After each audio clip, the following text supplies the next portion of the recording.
अस्सलाम वालेकुम। मुकालमा YouTube channel में आप सभी का दिली खैर मकदम है। आप ज़रूर चैनल को सब्सक्राइब कीजिए, कमेंट कीजिए, लाइक कीजिए और शेयर कीजिए ताकि आपको अच्छे अच्छे वीडियोस मिल सकें।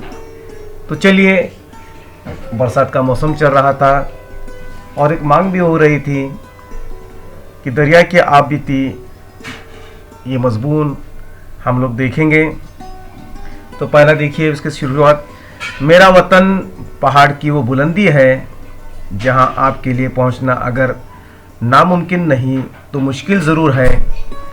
मैं अपने वतन का माहौल क्या बताऊं, बस यूं समझ लीजिए कि कुदरत का सारा हुस्न सिमट कर वहीं आ गया है।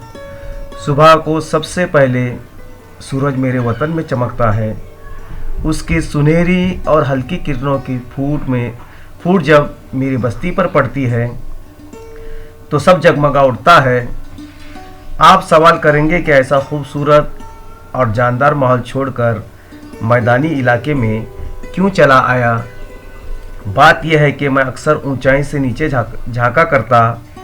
एक दिन मेरे जी में आई कि क्यों न ज़मीन पर चलकर वहाँ की सैर करूं। बचपन से तबीयत में शौक़ी कूट कर भरी थी, इसलिए मेरे शौक़ को और भड़काया। बस फिर क्या था, झूमता और चट्टानों को तोड़ता बड़ी तेज़ी के साथ नीचे की तरफ बढ़ने लगा और ज़मीन से बहुत कम फासला रह गया तो ज़ोर की छलांग लगाकर धम से ज़मीन पर कूद पड़ा। पहाड़ रास्ते तय करने पर बड़ी तकलीफ़ें उठानी पड़ी। थकान बहुत आ चुकी थी, इसलिए मैदान में पहुंचकर मेरी रफ्तार कुछ सुस्त पड़ गई। खैर, जो होना था वो हुआ। पलट कर देखना मुनासिब न समझा, आगे बढ़ता ही गया। मेरे बहाव ने ज़मीन को दोनों तरफ से काटना शुरू कर दिया, यहाँ तक कि मैं जिस कदर आगे बढ़ता था मेरा पाट चौड़ा हो जा रहा था। एक दिन मैंने बहुत से आदमियों को अपने तरफ आते देखा। वो आए और मेरे किनारों पर आबाद हो गए। वो मेरा पानी अपने काम में लाने लगे। देखते देखते मेरे किनारों पर इंसानी आबादी और गांव के गांव बसने लगे। लेकिन इंसान बड़ा चालाक और खुदगर्ज है। उंगली पकड़कर पकड़ने की तरकीब कोई उसने सिखाई। अब तो वो मेरे सीने में छोटी छोटी कश्तियाँ तैराने लगा। मैंने ज़माने के बहुत से उलटफेर देखे हैं। मामूली बस्ती गांव में तब्दील हुई और धीरे धीरे यही गांव शहर बनते गए। मेरे किनारे निहायत आलीशान महल तामीर हो गए। रौनक और चहल पहल बढ़ने लगी। ये सब देखकर मैं दिल ही दिल में खुश होता गया। कभी कभी ऐसा मौका आया कि बारिश बहुत ज़ोर से हुई। पहाड़ों और मैदान का सहारा पानी बहकर मेरे अंदर आ गया।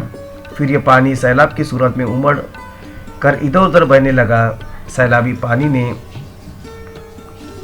बेशुमार मकानों, इंसानों और जानवरों को तबाह कर दिया। खेतों की फसल बर्बाद हो गई। दुनिया की इस तबाही पर मुझे सदमा ज़रूर हुआ, लेकिन क्या कर सकता था। सब खामोशी से देखता रहा और बहता रहा। अपना आबाई वतन छोड़ना महज तफरीह की वजह से था, लेकिन मैदान में पहुंचकर बाद में मेरे ख्यालात में बहुत सी तब्दीलियाँ आ गई। मसलन यहाँ आकर मैंने खिदमत गुजारी को अपना शार बना लिया। मेरी वजह से लोगों को इतने फ़ायदे पहुँच रहे हैं कि अगर उन्हें तहरीर किया जाए तो कई किताबें तैयार होंगी।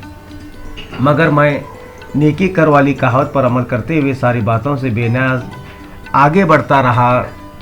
आखिर एक मंजिल ऐसी भी आई कि मैंने देखा कि समंदर के बेफना वसत एक माँ की तरह अपनी गोद फैलाए हुए मेरी राह देख रही है। बस फिर क्या था, मैं एक बच्चे की तरह हुमक कर उसके आगोश में चला गया।